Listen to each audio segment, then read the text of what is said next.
하나님의 말씀 신약 성경 데살로니가전서 4장 3절입니다. 데살로니가전서 4장 3절 말씀 제가 보겠습니다. 하나님의 뜻은 이것이니 너희의 거룩함이라. 곧 음란을 버리고 각각 거룩함과 존귀함으로 자기의 안에 취할 줄을 알고 하나님을 모르는 이방인과 같이 세욕을 좇지 말고 이 일에 분수를 넘어서 형제를 해하지 말라. 이는 우리가 너희에게 미리 말하고 증거한 것과 같이 이 모든 일에 주께서 신원하여 주심이니라. 6절까지 읽었습니다.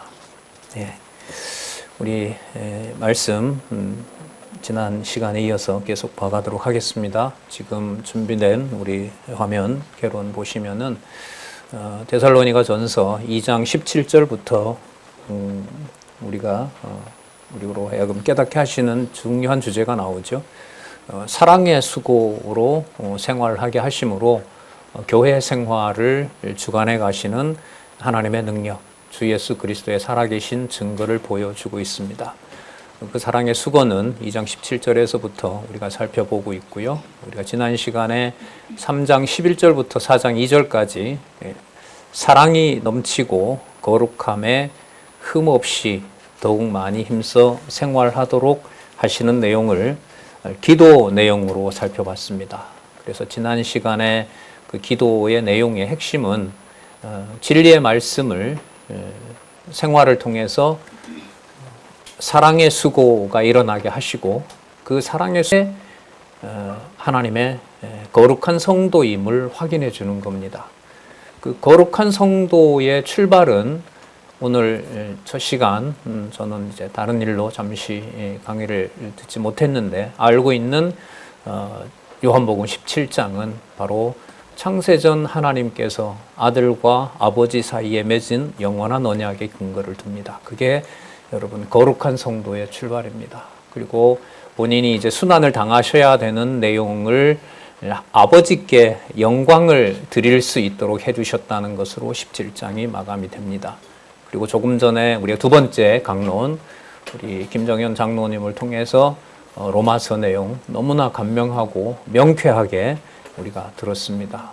하나님의 의가 바로 복음에 나타난다는 거고요. 그 오직 믿음으로만 가능합니다. 그리고 15절 아까 예를 들으셨던 근거로 보여주셨죠. 오직 그것은 하나님의 은혜로만 가능합니다. 그 하나님의 은혜가 바로 영광입니다. 그 영광을 데살로니가 전서에서는 거룩한 생활로 말씀을 하시고 그 거룩한 생활의 중요한 열매가 바로 사랑의 수고입니다. 그러면 첫 시간 우리 강론부터 그 내용을 바탕으로 오늘 살펴볼 사랑의 수고를 연결을 하면 성도들의 사랑의 수고는 요약된 거 한번 잘 보시기 바랍니다. 누구의 뜻이에요? 하나님의 뜻인 겁니다. 사랑의 수고가.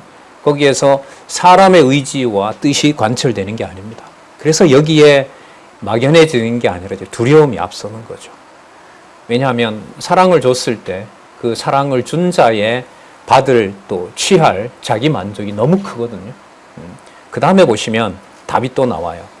누구의 역사로 거룩함을 따라 생활하게 하신다는 거죠? 성령의 역사로. 저게 답이죠. 그러면 오늘 첫 시간에 여러분 들으셨던 순환 받으시는 것이 아버지께 영광이 된다는 것은 이 땅에 약속하신 성령께서 오셔서 말씀으로 세우신 교회에 성도들을 통해서 성도들 사이에서 하나님이 창세 전에 정하신 바로 그 뜻이 성령의 역사로 성도들이 사랑하는 관계를 통해서 생활하게 하신다는 겁니다. 이게 여러분 교회 생활을 통해서 우리가 무장하는 게 아니고요. 성령께서 무장시킨다는 사실을 알려줍니다. 이게 왜 이렇게 중요하냐면 데살로니가 전후서를 표면적으로 읽어보면 이게 지금 무장하는 상황이 아니고요. 데살로니가 교회 상황은 지금 무장이 해제되는 상황이에요. 바울이 초기 유럽 전도에서 빌립보부터 시작해서 심혈을 기울인 곳이잖아요. 사도행전에 나온단 말이죠. 그렇게 세워놓고 간 교회가 진리에서도 흔들리고 성도들에게 함께 수고하여 쌓아놓은 연보는 탈취를 당하고 있고 성도들 사이는 서로 험담하고 오늘 본문 읽었습니다만 육신의 소욕으로 가는 것은 이루 말할 수가 없고 가정교회까지 파괴가 되고 바로 이 상황에서 성령께서 하나님의 능력을 보여주신다는 것으로 이 상황을 정리하지 않으면 그야말로 사도 바울은 견딜 수가 없는 겁니다. 그래서 여러분 사랑의 수고 속에 하나님의 능력과 하나님 살아계신 증거를 깨닫는다는 것은 아까 로마서 15장 23절에 나왔던 말씀이죠. 진리의 복음으로 충만하게 하지 않으면 그 상황을 읽어낼 수가 없습니다. 이거는 내 몸을 담고 있는 가정에서부터 출발을 합니다. 특별히 이 자리에 뭔가를 새로운 것을 얻기 위해서 여러분들이 우리와 진리의 말씀으로 함께 하는 건 아니잖아요. 거기에 역사하신 하나님의 말씀을 이런저런 수고와 봉사를 위해서 나오신 분도 계시고 진리의 말씀을 공부하기 위해서 오신 성도님들도 계시고 각자 주어진 여건에서 사랑의 수고로 공통된 점은 사랑의 수고로 진리의 말씀을 충만하게 하셔서 하나님께서 교회 생활을 무장하게 하신다는 겁니다. 하지만 우리 눈으로 볼 때 그것은 무장이 해제되는 것과 같은 상황이라는 겁니다.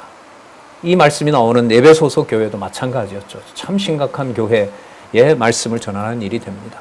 그래서 오늘 사랑의 수고로 생활하는 내용에 본문에 들어가서 또 우리가 확인해 볼 내용은 바로 하나님의 뜻이 이루어지는 것이고요. 하나님의 의가 인간의 불의를 드러내는 것이고 그 불의를 통해서 보면 누가 누구를 사랑한다는 것이 진짜로 불가능한데 이게 성령의 역사로 거룩하게 된다는 것.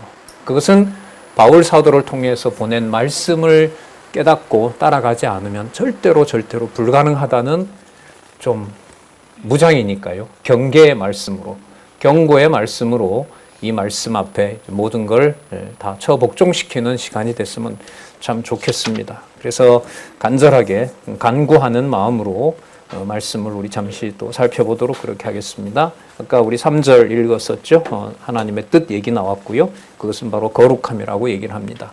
그리고 음란을 버리라는 말씀이 나옵니다. 이방 교회에서 또 지금도 바로 이 상황들이 전개되고 있습니다. 교회 생활에서 가장 중요한 거룩함을 훼손하는 것은 바로 음란한 문화라는 거죠. 그 다음 보시면 연관이 됩니다. 각각 거룩함과 존귀함으로 존경을 표하는 겁니다. 하나님 앞에 거룩한 성도가 됐다는 가장 가까운 부부관계의 표현은 존경입니다. 절대적 진리입니다. 참 많이 후회하고 저 역시도 이런 부분은 다시 한번 시작해보고 싶다고 할 정도로 많은 어떤 특히 우리 남성 중심 사회에서 가졌던 진짜 상대가 당하는 입장에서 보면 모멸감을 받을 정도의 언사들이 언행들이 많았거든요. 도덕적 죄책감인지 성령께서 회개하게 하시는지 모를 정도로 바로 진리의 말씀을 통해서 전 세계적으로 아직까지도 전반적으로 바로 여성도에게 가해지는 거룩함과 이 존귀함, 존경심에 대한 것은 모든 진리의 말씀을 전하는 자들이 진리의 말씀을 따라서 간구할 수밖에 없는 부분이라고 생각을 합니다. 자기 아내를 거룩함과 존귀함으로 취할 줄을 알고, 자, 두 가지 나왔었죠. 세 번째, 다 연결이 됩니다. 하나님을 모르는 이방인과 같이 세욕을 쫓지 말고 그 욕정에 따라서 가정을 보는 거죠. 자기의 어떤 욕망을 실현하는 대상으로 아내와 가정을 이방인들이 쫓아가는 것을 세욕을 쫓는다고 얘기를 하고 있습니다. 그럼 더 심각한 것은 이 일에, 이런 일에 그 한계를 넘은 것이 그 다음에 나옵니다. 형제를 해하지 말라. 해하지 말라는 그 말씀은요, 이용해서 사용하는 겁니다. 그러니까 자기 욕망의 도구로 삼는 거죠. 나중에 나옵니다만 야고보서가 세속주의에 대한 경계잖아요. 바로 그 세속주의가 진리의 말씀으로 교회와 성도를, 이때 성도는 가정에 있는 자녀와 부모와 모든 이웃들도 포함하죠. 형제도. 자기 욕망의 수단으로 삼는 것이 바로 세속주의입니다. 도덕적 교훈이 아니죠. 왜? 누가 누구에게 이것은 법으로서, 명령으로서 명할 수 있는 바가 아니기 때문에 모든 진리의 말씀을 듣는 하나님의 백성들이 이 말씀 아래 바울도 보내면서 자기 말을 다 듣는다고 생각하지 않죠. 대적자가 더 많아지는 거 우리 고린도 후서에서 봤잖아요.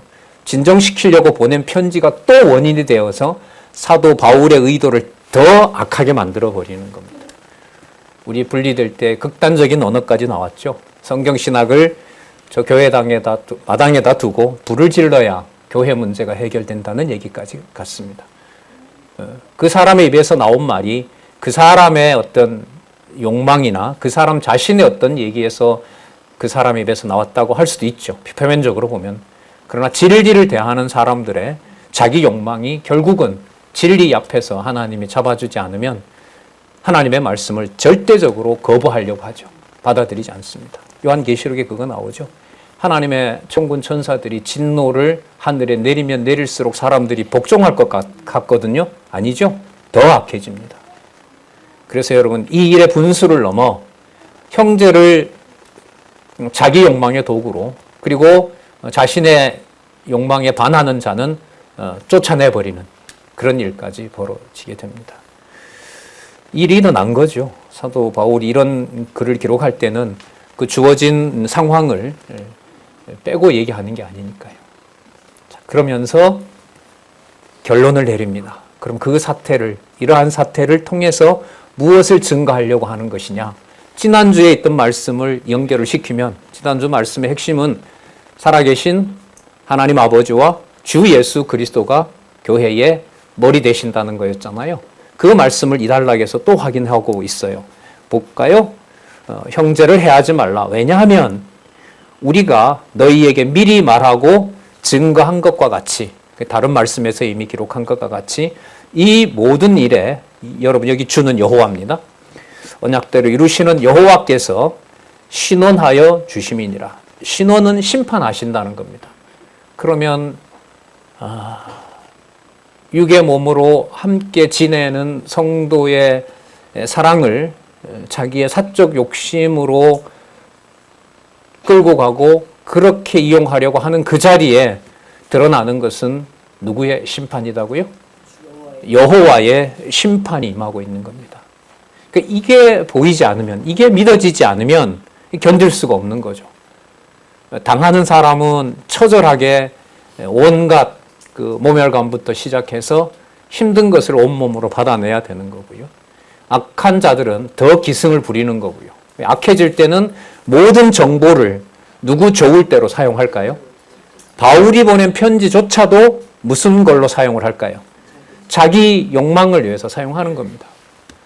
그러니까 이 말씀이 사도 바울이 보낸 편지가 아니라 살아계신 하나님의 말씀이라는 것으로 이 내용들을 처음서부터 오늘 4장 3절부터 따라가게 되면 이 말씀을 읽어가는 과정이 하나님의 심판이 임하는 과정이 되고 하나님의 구원의 역사가 일어나는 자리가 되고 하나님께 점점 모든 것을 포기하고 맡기게 되는, 그래서 결국 누구에게 영광이 되는, 아버지께 영광이 되는 일을 성령께서 하신다는 겁니다. 그게 여러분 첫 시간에 들었던 순환을 준비하시면서 그리스도의 입에서 무엇을 받을 준비가 다 되어 있다?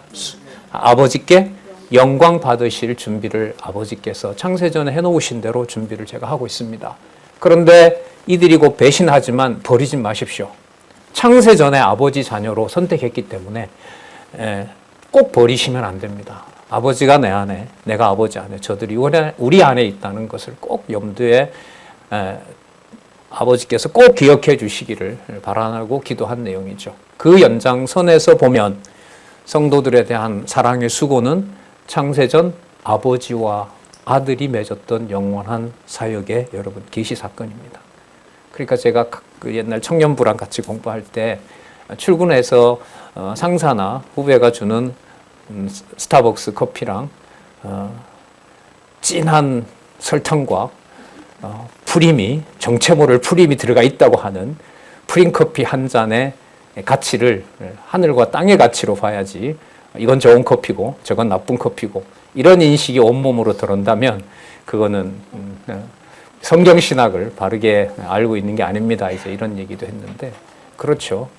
사랑의 수고가 이루어지는 바로 이 현장은 바로 창세전 그리스도 안에서 아버지가 정해놓았던 아들을 십자가에 달면서 아버지의 모든 자녀들을 한 곳으로 모으시겠다는 바로 놀라운 역사를 확인해 주는 자리가 됩니다. 주께서 여호와께서 신원하여 주심이라. 그 다음 이어집니다. 그 결과는 하나님이 우리를 부르심은 부정케 하심이 아니요 어떻게 하려 하심이라 거룩해 하심이니. 그러므로 저버리는 자, 거룩을 저버리는 자죠. 성도들에 대한 거룩한 하나님의 선택과 하나님의 모든 뜻을 저버리는 자는 사람을 저버림이 아니요. 너희에게부터 같이 읽어볼까요? 사람을 저버림이 아니요. 너희에게 그의 성령을 주신 누구를? 하나님을 저버림이라. 이 심판이 되는 겁니다. 그래서 솔직히 늘 말씀드립니다마는 교회 생활의 주체는 인간이다라는 생각을 몸은 받아들이지만 이 말을 본능적으로 몸은 알고 있다고 하지만 말씀을 볼 때마다 교회 생활은 시간이 지날수록 불가능하다, 어렵다 이런 얘기를 자꾸 하게 되는 겁니다. 그러니까 말씀의 모든 기록한 내용들이 바로 지금 여기 보시는 것처럼 하나님을 저버리게 되면 그건 이미 요한계시록에 있는 누가 되도록 심판받는 거죠. 적 그리스도가 되도록 심판받는 겁니다. 조금 전에 우리 장로님 파당 경계에 대해서 얘기했는데 요한계시록에 가면 그 파당을 어떻게 규정하죠? 사단의 회. 회가 여러분 교회예요. 사단의 회라는 말이 모임이라는 거거든요. 교회 모습하고 똑같아요. 진리 가지고 얘기하고 유다서에 가면 나오죠. 나도 이상 봤다. 27권 밖에 없는데 당시에 돌아다니던 위서가 270권입니다. 나도 어젯밤에 얘기했는데 유다서만큼 그 짧은 것보다 나는 수십 배가 된다. 그런 위서들이 있거든요. 거기에 성도들이 진리의 말씀으로 깨닫게 하지 않으면 다른 방법이 없습니다. 자, 계속 볼까요? 그의 성령을 주신 하나님을 저버림이라. 그리고 이제 형제 사랑에 대해서 알려주고 있는데요. 좀 더 구체적으로 얘기를 하죠. 형제 사랑에 관하여는 너희에게 쓸 것이 없음은, 이걸 보시면 이 편지를 받아보는 수신자들이 사랑의 수고에 대해서 어려운 상황이지만 더 첨가할 말이 없다는 것은 이미 이 현장이 고난과 환난의 현장이 되고 있는 거죠. 뭐와 관련해서 말씀드리면 사랑의 수고와 연관해서 말씀드리면, 그런데도 사랑의 수고에 대해서 얘기한다는 말은 다가온 상황을, 그 환난을, 고난을, 궁핍함을 뭐하라? 인간적으로 말하면 더 겪어야만 된다는 겁니다. 너희에게 쓸 것이 없음은 너희가 친히 하나님의 가르침을 받아 서로 뭐한다? 사랑함이니라. 바울의 편지가 아니라 누구의 가르침이라고 얘기해요? 하나님의 가르침을 받는 거죠. 그럼 이 말로 봐도 상상이 되죠. 아, 바울의 편지를 보내면 보낸 편지로 인하여 수습되는 것이 아니라 바울의 사적인 편지로 보는 거구나. 이래 되면 그 안에 성경은 계속 그 말씀에 대해서 얘기하고 있고 동역자들이 와서 말씀을 전하지만 전해오는 모든 편지를 누구의 얘기로 받아들여요? 바울의 얘기로 받아들이는 겁니다. 그러면 그 안에서 그 말씀을 가지고 심판을 당하고 있는 거죠. 여기에 이제 어떻게 보면 자유로울 수 없는 것이고, 이 말씀의 권위가 이렇게 무섭게 어떤 세상의 권력이 가하는 저는 고문이나 감방에 가보지는 않았습니다만은 우리 많은 선배들이 여러분 잘 아시는 서대문 형무소가 어쨌든 좀 대표적인 상징적인 장소잖아요. 만세 부른다가 데려다 놓고 바로 그 장소에서 서너 달이 지났을 때 수십 배가 생기는 온갖 고문의 흔적을 가지고 출소했을 때 돌아온 그 지역 교회들에서는 하나님의 교회가 더 왕성하게 자랐던 바로 사건들이 있습니다. 그런 사실은 많죠. 바로 그 사건에서 바로 하나님의 가르침으로 진리의 말씀을 받아들일 때 사랑의 수고가 온전해진다는 사실을 알 수 있습니다. 좀 더 구체적인 예를 듭니다. 너희가 온 마게도니아 모든 형제들, 모든 형제는 이제 모든 종류의 형제들이겠죠. 이방인들과 유대인들이 함께하는 모든 형제들에 대하여 과연 이것을 행하도다. 형제들아 고나노니 여기 보세요. 형제들아 고나노니 뭐예요? 더 많이 하고 더 많은 무엇을 받아들여야 된다? 고난을 받아들여야 된다. 왜? 바울의 권면이니까요? 아니요. 하나님이 거룩하게 하신다는 약속이기 때문에. 그건 우리가 지난 시간에 3장 11절에서부터 4장 2절에 보면 거룩하게 하시는 내용이 나타나고 있습니다. 고난오니 너희에게 명한 것 같이 그것도 막 떼쓰면서 이게 아니라 종용하여 조용히죠. 조용히 뭐하고? 자기 일을 하고 너희 손으로 일하기를 힘쓰라. 교회의 연보를 탐하지 말고 그걸 통해서 다 떠난다 하더라도 고난과 환난으로 인해서 자기 일에 대해서 조용히 하나님 앞에서 일을 하고 또 그 수고에 또 그 환난에 동참하는 것이 합력하는 것이 바로 하나님께서 사랑의 수고를 통해서 거룩한 성도로 만들어 주시겠다고 하시면서 바로 그 현장은 누가 심판하는 자리가 된다? 여호와께서 심판하는 자리가 된다는 겁니다. 그러니까 축복과 심판이 진리의 말씀 앞에 놓였을 때는 반드시 일어나게 됩니다. 그걸 깨닫게 하시는 성령의 가르침을 사도 바울은 누구보다도 너무너무 많이 깨닫게 하신 거죠. 그래서 말씀드렸습니다마는 바울 사도나 다른 사도들의 이 서간문에는 편지글에는 반드시 뭐가 나온다? 기도가 나오는 겁니다. 은혜와 평강이 있기를 원한다라는 서두가 형식적인 인사말이 아니고요. 이 말씀은 처음서부터 끝까지 누구의 은혜로 깨닫게 하고 실천하게 해주셔야 된다? 네, 하나님께서. 그 하나님의 은혜와 평강은 창세전 영원한 언약과 지상의 성취로 보시면 돼요. 좀 분명한 것 같아요. 하나님의 여호와 하나님의 주 예수 그리스도의 은혜와 평강 이랬을 때는 은혜는 창세전 하나님의 영원하신 은혜입니다. 평강은 이 땅에 이루어지는 사랑의 수고입니다. 그러니까 하나님을 사랑하고 내 이웃을 내 몸과 같이 사랑하라고 하시는 율법의 대강령, 법의 근본 원칙 이 두 가지는 은혜와 성도를 위한 사랑의 수고를 통해서 드러난 평강이라고 생각을 합니다. 그렇게 시작해서 그렇게 말씀이 끝나는 것. 요한계시록도 그렇게 끝나잖아요. 계속 볼까요? 종용하여 자기 일을 하고 너희 손으로 일하기를 힘쓰라. 왜냐하면 이는 외인을 대하여 단정히 행하고 이건 이제 외부의 시선을 의식한다고 할 수 있지만 외부에 있는 하나님의 백성들 아까 여러분 마게도니아의 모든 성도들 얘기했잖아요. 이 말은 교회를 지켜보고 있고 우리 눈으로 봤을 때는 그러나 하나님의 택한 백성이 있을 때는 얼마 되지 않는 연보로 사랑의 수고를 하는 바로 그곳이 구약으로 말하면 도피처와 같은 곳이죠. 그렇게 한두 사람이 와서 고아나 과부나 방랑자가 바로 그 데살로니가 교회 항구 도시에 들어올 수 있기 때문에 그 외인들에 대하여 단정히 행하도록 예의 바르게 행하도록 단정히는 여러분 예의 바른 겁니다. 예의 바른 거예요. 여러분 얼마나 모질어요? 혼자 견디기도 힘들고 잘못된 종말론으로 그냥 연보 쌓아두지 마라. 다 하늘나라로 가는데 이걸 뭐하러 이렇게 자꾸 모아두려고 하느냐. 모아놓는데 왜 모으는지도 설명이 다 안 돼요. 그러니까 누군가가 힘든 복음 전도자가 온다는 것밖에 없어요. 그걸 위해서 언제 들어올지 모르니까 이게 바닷가잖아요. 여기가. 언제라도 들어올지 모르니까 뭔가를 모아놓고 기다려야 되는 상황이에요. 그러니까 성경에 근거해서 예수님이 오신다는 얘기를 퍼뜨린다는 것은 진리에 근거한 것처럼 보이잖아요. 곧 오신다는데 왜 여기에 모아놔야 되냐는 거예요.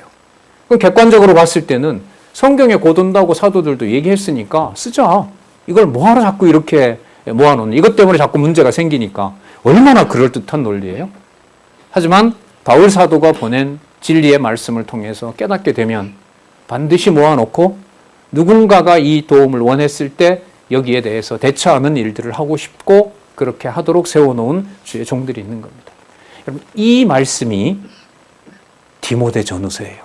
디모데 전서에 가서 누가 어떤 체제를 세우도록 하느냐? 데살로니가 전후서에 나타난 그러한 거룩한 신앙의 선배들을 통해서 이러한 체제를 세우신다. 이렇게 연결이 됩니다. 네. 외인을 대하여 단정히 예의 바르게 행하고 또한 볼까요? 뭐가 없게 하려 함이라? 아무 궁핍함이 없게 하려 함이니라. 그러니까 이 광신적인 종말론을 추종하고 예수님 곧 오신다고 하면서 성도들에게 계속 피해를 입히고 있는 자들로부터 이 연보마저도 없으면은 다른 형제들이 궁핍하게 되고 그들은 데살로니가 교회 성도들의 사랑의 수고로부터는 멀어지게 되는 거죠. 이 표현으로 봐서 여러분 역사적으로 보면 이 문의가 있었겠죠. 이 상황에서도 연보를 계속 해야 됩니까? 해놓으면 다 날아가고 다 소모가 되고 있고 그리고 주님 오신다는 약속은 또 사실 아닙니까? 이런 질문들이 있었겠죠. 여기에 대해서 지금 바울을 통해서 답이 나와 있죠. 외인을 대하여 예의 바르게 행하고 그리고 아무 궁핍함이 없게 하려 함이니라. 모아놓은 만큼 그만큼 하나님이 또 쓰게 하신다는 말씀을 가지고 할 수 있겠죠. 그러면서 예수 그리스도의 부활과 재림의 소망을 얘기를 합니다. 그럼 여러분 이 말은 이 땅에서 겪는 이 상황에서 겪는 이 환난과 수고와 궁핍은 어떤 사건을 통해서 완성된다는 거예요? 그리스도의 부활과 재림으로. 그리스도의 재림으로 이 사건이 완성된다는 겁니다. 그러니까 이렇게 되는 거죠. 재림할 거니까 남기지 말라. 재림할 거기 때문에 반드시 남겨놔야 된다. 전제는 똑같아요. 예수님 곧 오신다. 그러니까 이 세상에 남겨둘 필요가 없다. 그래서 지금 뭐 하자? 다 쓰자. 논리적으로 여러분 설득력이 있어요, 없어요? 있죠. 거기에 바울이 보낸 편지는 예수님 곧 오신다는 거 맞다. 그러나 그 시와 그때는 아무도 알 수가 없다. 분명한 사실은 약속된 말씀대로 이방의 복음이 전해지는 것이고 그리스도가 당했던 것처럼 여기에 하나님의 교회가 세워졌고 그 교회는 사랑의 수고를 할 수밖에 없도록 하나님의 정한 뜻이다. 그러므로 그 연보가 남겨준 양과 상관없이 그것은 사랑의 수고를 위해서 오는 복음 전도자들을 보호해야 된다. 이게 이제 대립하는 거죠. 거기에 이 말씀을 하나님의 말씀으로 받는 성도들은 바로 사랑의 수고로 창세전 하나님의 거룩한 성도라는 것을 확증하게 되는 겁니다. 아, 저분 참 잘 견딘다. 아, 저런 방식으로 교회를 하는 분이면 참 좋겠다. 아, 저 선배는 그래도 내가 신앙생활에 모범을 삼을 만하다. 얼마든지 이런 생각은 피부로 느껴집니다. 그러나 사도 바울을 통해서 우리가 아까 확인했죠. 바로 하나님께서 신원하시고 하나님의 말씀으로 그 상황을 견디게 하시고 하나님의 능력을 보여주는 자리가 된다는 겁니다. 그러니까 목적이 주 예수 그리스도가 교회의 머리 되시고 통치자 되신다는 이것을 겪는 사건을 통해서 인간적으로 이걸 견딜 사람은 없습니다. 그러니까 전 이게 참 불만이고 온몸이 막 이렇게 막 뒤틀어지는 거예요. 꼭 이런 방식이어야 되냐 하는 데 대한 그러니까 하나님의 주권성이겠죠. 그러니까 악인도 악한 날에 적당하게 쓴다는 걸 왜 하냐는 이 반항이죠. 악인을 애초부터 뭐 하지 않으면, 만들지 않으면 얼마나 완벽한 삶이 되냐는 거죠. 이게 이제 몸으로 반응을 하게 되고 그게 성경 신학에서는 한마디로 바로 죄인의 눈을 내가 스스로 내가 성경을 많이 본다고 해서 만들 수 있는 눈이 아니다라는 겁니다. 죄인임을 깨닫게 하는 것도 바로 하나님의 은혜, 그리스도의 능력이죠. 네. 자, 아무 궁핍함이 없게 하려 함이니라. 자, 그래서 여러분 4장 13절로 가서요. 5장 28절까지 서로 사랑하고 자기 손으로 일하기를 힘쓰며 외인에 대해서도 단정하게 하고 예의 바르게 하고 진리의 말씀을 전해주고 보호해주는 일에 열심을 내는 그 일이 4장 13절부터 5장 28절까지 무엇의 인내로 생활하게 하신다? 소망의 인내로 생활하게 합니다. 그러니까 이 소망의 인내도 처음에는 제가 어려웠던 게 이것하고 미래의 뭔가의 보장을 받고 현재 견디는 거랑 다른 종교에서 말하는 여기에 있는 소망이 미래에 이루어진다는 거랑 무슨 차이가 있냐. 현실적으로 어려운 것도 똑같아요. 어렵지 않은 사람이 어디 있습니까? 고난받지 않는 사람이 어디 있고. 그리고 미래의 모든 것을 보장받는다. 이방 종교도 그렇게 말을 해요. 그러면 도대체 기독교랑 이방 종교의 차이는 뭐냐? 그래서 여러분 이 종말론이라는 게 처음에 저는 이제 이해와 해석의 문제인 줄 알았어요. 그러나 이건 성령께서 전적으로 그 온몸에 전인격적으로 이 말씀을 깨닫게 해주셔야 종말론적인 신앙이라는 것이 가능하다는 겁니다. 그래서 소망의 인내가 진리 안에서 아까 하나님의 심판을 깨닫게 하시고 오늘 최소한의 하나님이 남겨준 그런 규모로라도 형제를 사랑하는 것에서부터 사랑하는 수고에 바탕을 두지 않으면 소망의 인내는 다른 이방 종교와 차이가 없다. 그런 나름 엄격한 그런 결론을 내리게 된 겁니다. 그러니까 여러분 양쪽 괄호 1, 2, 3이라는 것을 논리적으로 떼고 어느 한 부분을 지나치게 강의할 수가 없는 거죠. 그래서 여러분 지금 보고 계신 강론집의 가장 중요한 특징이 여러분 각자 좋아하는 성경 구절이 있을 거예요. 저자는 없겠습니까? 요절도 있어요. 그러나 그 어떤 구절에 대해서 두세 줄 이상의 주석을 하지 않습니다.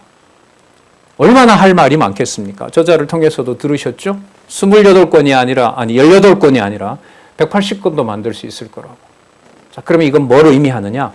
기록한 말씀의 권위에 초점을 맞추고 모든 하나님의 말씀이 절대적 진리라는 사실을 확증하도록 하나님께서 인도해 가셨다는 거죠.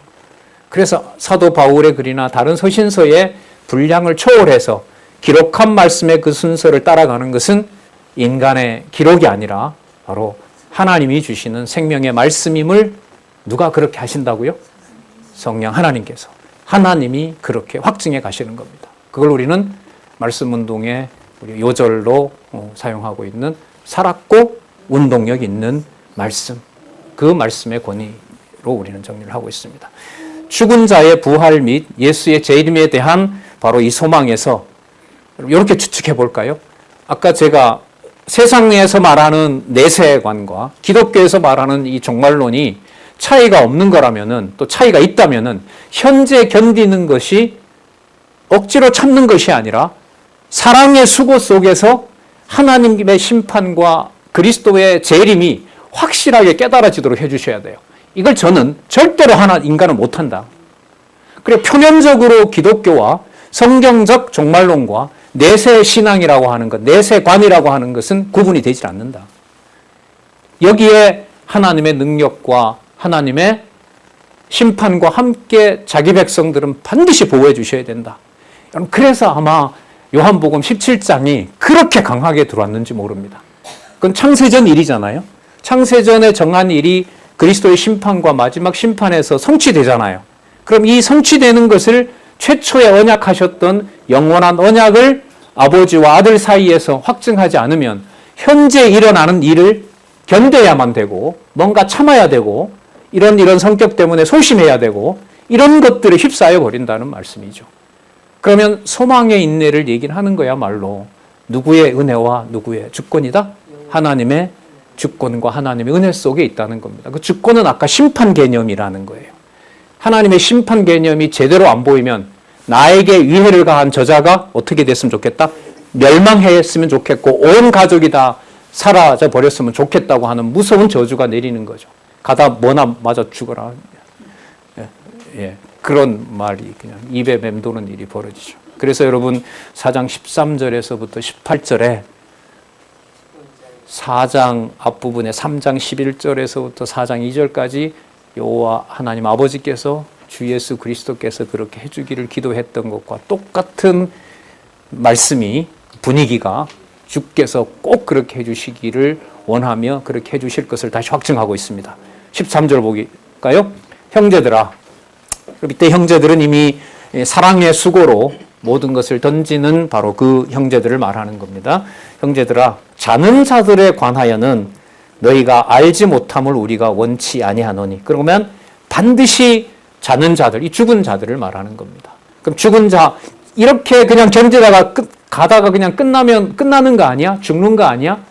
헬라인들의 여러분 죽음은 그냥 물질로 돌아가는 겁니다. 내세에 뭐가 있고 뭐 영원한 생명이 있고 다 헬라인들에게는 이 데살로니가 성도들도 헬라인들이니까요. 그런 사상 없습니다.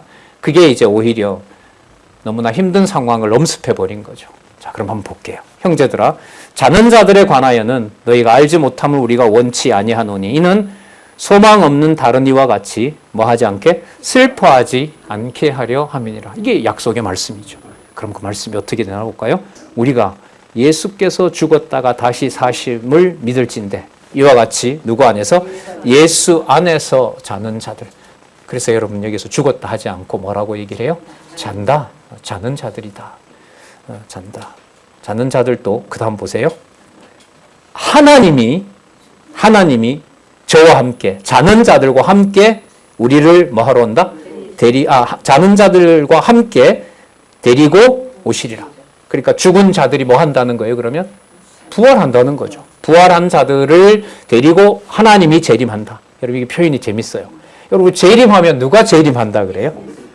예수님이 재림한다 그러잖아요. 그럼 이거는 이 본문이 잘못 기록된 걸까요? 아니에요. 그래서 여러분 요 단락은요. 18절까지 읽어보시면 하나님 아버지와 주 예수 그리스도에 대한 구분이 사라집니다. 영원하신 하나님의 명칭처럼 그리스도의 재림과 그 다음에 하나님의 재림이 동일한 의미로 이 본문에 기록이 되고 있습니다. 이 말은 여러분 무슨 뜻이냐면 주 예수 그리스도의 그 재림이 창세전 아버지와 맺었던 그 언약을 이 땅에 성취하는 대사건이 된다는 겁니다. 그게 어떤 사건에서 출발하냐면 성도가 성도를 사랑하는 사랑의 수고에 확증된다는 겁니다. 거기에 소망의 인내를 진리의 말씀으로 공급하지 않으면 저렇게까지 겪어야 되나? 무슨 낙으로 저 사람이 저렇게 하지? 그 의구심만 커지는데 그것을 기록한 이 말씀을 따라가면 하나님께서 강림하셔서 재림하셔서 하나님의 자기 백성들을 이때 자는 자들은 요한계시록에 이제 주석이 좀 필요한데요. 목배임을 당한 자들과 함께 재림하시죠. 그리고 이 땅에 고난받는 자들은 공중에서 영접한다 그러죠. 그 영접이 여러분 미팅입니다. 만나시는 거예요. 그리고 이 땅에 있는 악의 세력들을 전부 멸하고 그 다음에 천년왕국이 진행이 되는 거죠. 자, 그걸 여러분 생각을 하시면서 계속해서 볼게요. 하나님이 저와 함께 자는 자들을 함께 데리고 오시리라. 자, 15절 볼게요. 우리가 주의 말씀, 여러분 이거 여호와입니다. 자, 여호와의 말씀은 언약대로 이루시는 약속의 말씀, 이렇게 더 분명하게 읽을 수가 있어요. 우리가 여호와의 말씀으로 너희에게 이것을 말하노니 주 강림하실 때까지. 여러분 이 주는 여호와가 아니더라고요. 주로 했어요. 그러면 주 강림하실 때라고 했을 때 이 주 속에는 누구와 누구의 합력과 일치가 들어가 있어요? 여호와 하나님과 주 예수 그리스도. 그 공통어가 여러분 히브리어가 이제 원어니까요. 히브리어가 그게 바로 아도나이입니다. 아도나이입니다. 유튜브에 여러분 아도나이와 관련된 찬송은 히브리인들이 특히 많이 부릅니다. 개종한 히브리인들이 이 아도나이를, 근데 그 사람들에게는 이게 좀 중요한 게 자기네들이 부르는 아도나이는 구약의 여호와밖에 없어요. 근데 그 아도니아라는 호칭을 아직도 믿지 않고 역사적으로 그냥 왔다가 가버리고 십자가형을 받았던 예수에게 아도나이라고 주라고 부르는 것은 진짜 이건 하나님의 은혜가 아니면 안 돼요. 그래서 지금 이 보낸 말씀에 보면 바로 그 하나님 여호와가 누구이시다? 바로 예수 그리스도시다라는 사실을 여기서 보여주고 있습니다. 자, 주 강림하실 때까지 우리 살아있는 자도 자는 자보다 결단코 앞서지 못하리라. 그들이 하나님과 함께 강림하고요. 바로 여기에 있는 자들이, 살아있는 자들이 함께 만나게 되는 겁니다. 자, 16절. 주께서 호령과 천사장의 소리와 그 다음 볼까요? 하나님의 나팔로 친히 하늘로부터 강림하시리니 그 다음 보겠습니다. 누구 안에서? 그리스도 안에서 죽은 자들이 먼저 일어나고 그리고 그 후에 우리 살아남은 자도 저희와 함께 구름 속으로 끌어올려 공중에서 또 누구를? 주를 영접하게 하시리니. 자, 그래서 우리가 항상 누구와 함께? 주와 함께 있으리라. 그러면 4장 13절에서부터 18절까지 죽은 자의 부활 및 예수의 재림에 대한 소망으로 생활하게 하시면서 무장하는 내용은 사랑의 수고로 온몸이 다 끝나서 미리 잠자고 있는 순교자가 되거나 마지막 날에 믿을 자를 볼 수 없다고 한 것처럼 진짜 홀로 남겨진 어떤 교회에 연대나 협력 없이 이 진리를 믿는다는 이유로 순교를 당해야 되는 그 임박한 상황에서 누가 살아계신 증거를 확증해 주신다? 주께서, 여호와 하나님과 주 예수 그리스도가 살아계신 증거가 바로 자는 자들과 미리 순교한 자들과 임박한 재림에 견디게 하신 자들이다. 그러니까 여러분, 인간적으로 들으면 지금 수고하고 애쓰고 궁핍하고 연보 탈취당하는 상황을 인간적으로 너무하다, 못 견디겠다는 말을 할 수 있어요, 없어요? 이게 막 반감으로 오는 거예요. 그래서 여러분, 신이 죽었다고 하는 서양 철학자 있었죠. 예, 제가 수천만 원 내고 공부했던 니체, 하나님은 돌아가셨다. God is taught, God is dead. 이 사람이 여러분 돌아서는 성경의 바울, 특히 바울의 이 글을 그래서 반감을 가지고 돌아서야 되는 게, 지금 이거 경우로 보면 고통을 억지로 견디고 있는 사람들에게 예수를 조작해서 예수가 줬던 자유를 성도들이 더 꼼짝할 수 없는 법을 만들어 놓고 자기 명령을 따르라고 한 아주 나쁜 놈이다. 이게 여러분 표면적으로 드러난 바로 사도 바울의 이 글을 하나님 말씀이 아니고 진짜 예수가 자유롭게 해놓은 복음을 왜곡시키고 새로운 율법으로 돌아가게 하고 사람을 숨도 못 쉴 정도로 율법주의로 몰아간 자가 바로 바울이다. 이게 여러분 자유주의 신학입니다. 자유주의 신학입니다.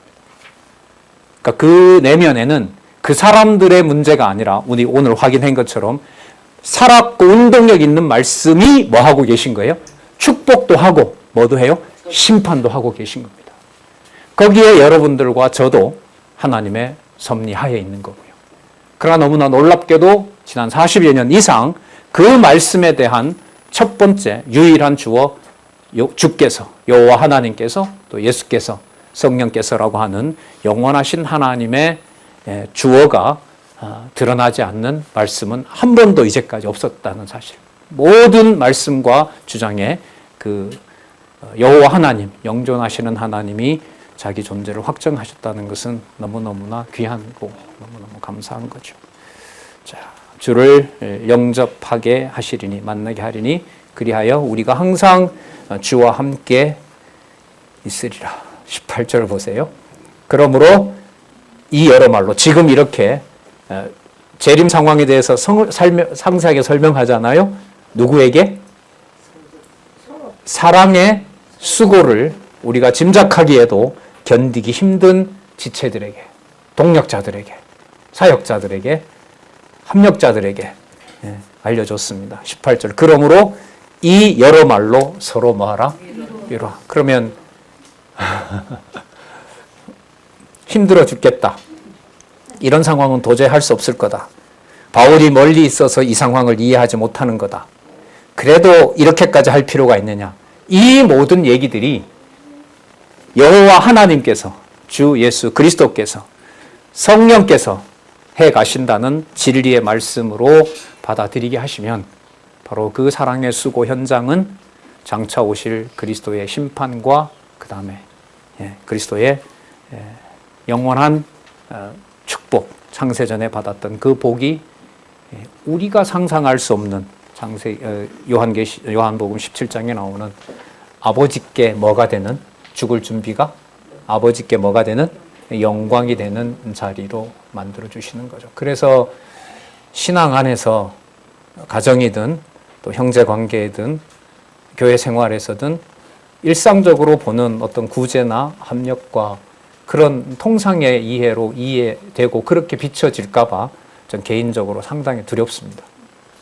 그건 말씀을 통해서가 아니면 온몸이 주고받는 인격적인 이 온갖 이 다정다감함과 인간적인 이런 감정 속에 매몰될 수밖에 없고요.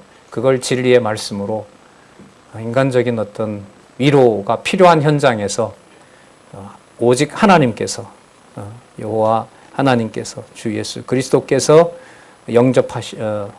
재림하시고 하나님의 교회를 돌보시고 있고 살아계신다는 사실을 증명하는 내용으로 우리들이 살아계신 하나님의 말씀을 받았으면 참 좋겠습니다. 네. 5장 1절부터는 인간적으로 보면 또 그렇죠. 도적같이 강림한다는 말은 시와 때를 뭐 할 수 없다? 알 수가 없다. 하지만 분명히 온다. 분명히 온다. 그러니까요, 이게 인간적인 어떤 이해력과 논리적 연결로 읽어가면 못 읽습니다. 바울 얘기가 아까 바울의 사적 욕심이 개입됐다고 비난하는 그 사람 철학자의 말이 설득력이 훨씬 있는 거죠. 그래서 종교개혁의 나라가 여러분 뭐가 돼요? 150년이 지나면 신을 버리는 나라가 여러분 독일입니다. 섭리사로 보면 무서운 겁니다. 다 뒤집어 놨잖아요. 그 위에 있던 여러분 네덜란드가 작년에 총리가 무슬림 출신이 됐거든요. 기독교인 60%를 넘었던 상황이 10년 지나서 90몇 프로가 무신론자가 되는 안타까운 상황이지만 살았고 운동력이 있는 말씀이 보여주시는 심판과 우리와 연관을 시키면 무한한 하나님의 축복이 창세전의 복이 이 땅에 성취되고 있는 사건입니다. 그래서 사랑의 수고에 담겨있는 여호와의 계시의 의미를 한번 우리 본문을 통해서 이렇게 확인해 봤습니다. 네, 수고들 하셨습니다. 기도하겠습니다. 하나님 아버지, 단순한 우리의 소망과 또 인내로는 견뎌낼 수 없는 상황이 우리의 인생입니다. 수고를 했다 싶으면 내 만족과 또 자만감에 취하게 되고 할 수 없을 때에는 온갖 변명이 입술에서 난무합니다. 주의 말씀이 가지는 신적 권위를 애써 외면하려고 합니다. 하나님 아버지, 불쌍히 여겨주시고 주신 이 성경신학을 통해 드러난 하나님의 말씀, 약속하신 대로 하나라도 땅에 떨어지지 않도록 진리의 말씀으로 우리를 보호하여 주시옵소서. 가정에서부터 모든 곳곳에 일어나는 사랑의 수고 가운데 그리스도의 돌보심과 그리스도의 재림의 소망이 확증되는 우리의 삶이 될 수 있도록 우리를 지켜주시옵기를 간절히 원하옵나이다. 예수님의 이름으로 기도드렸습니다.